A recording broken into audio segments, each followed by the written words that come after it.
ఎప్పుడు ఎవర్ గ్రీన్గా మహామహిమలో వసించుచున్న ఆ పెళ్లి కుమారుడు వస్తున్నాడు. ఆ పెళ్లి కుమారుడు వచ్చినప్పుడు ఈ పెళ్లి కుమార్తె ఎలా ఉండాలి? శోభస్కరంగా ఉండాలి, చూడ చక్కనిదిగా ఉండాలి, అందంగా అలంకరించుకున్నదై ఉండాలి. ఆ మనుష్య కుమారుడు చూడగానే ముగ్ధుడైపోవాలి. నీ స్వరము మధురము, నీ యొక్క కనుల జంట, నీ స్వరము మధురం, నీ యొక్క కనుల జంట సౌందర్యమిళితం. ఎంత మధురమైన ఈ యొక్క స్వరముతో నువ్వు మాట్లాడుతుంటే నాకు వినాలని ఉంది అని పావురమా అని అంటాడు. పావురము వంటి స్వరము కలిగిన ఈ యొక్క కన్యక,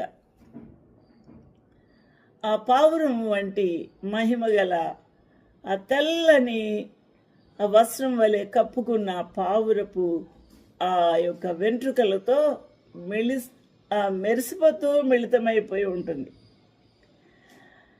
ఇంత గొప్ప ఈ యొక్క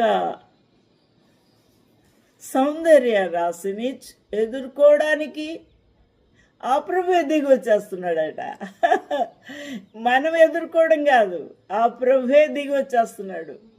ఆమెను తీసుకొని వెళ్ళుటకు, ఆమెను కౌగలించుకొనుటకు, ముద్దాడుటకు, ఆమెను ఎత్తుకొని ఆమెతో ఆయన పరలోకము తీసుకొని వెళ్ళుటకు దేవాది దేవా దూతలతో, గొప్ప మేళతాళాలతో, ఆర్భాటముతోనూ, ప్రధాన దూత శబ్దముతోనూ ఆ ప్రభు మధ్యాకాశమునకు దిగిరాబోతున్నాడు. ఇది ఇంకా వచనాలు మనము తీసుకొని ఇంకా దాని గురించి వర్ణించుకోలేదు, షార్ట్కట్లో చెప్పాను. ప్రభువునందు ప్రియమైన వాళ్ళారా, ఇంత గొప్ప దేవుడు తన మహిమతో మనుష్య కుమారుడును ఆయనతో కూడా సమస్త దూతలు, ప్రభు ఒక్కరే కాదు కానీ మనుష్య కుమారుడును అంటే యేసుక్రీస్తు ప్రభు, ఆయనతో కూడా అంటే మనుష్య కుమారుడైన యేసు ప్రభుతో కూడా సమస్త దూతలు. సమస్త దూతలు, దూతలు అంటే కొద్ది మందే కాదు. ఆ పరలోకములో భూలోకంలో కూడా దూతలు ఉన్నారు.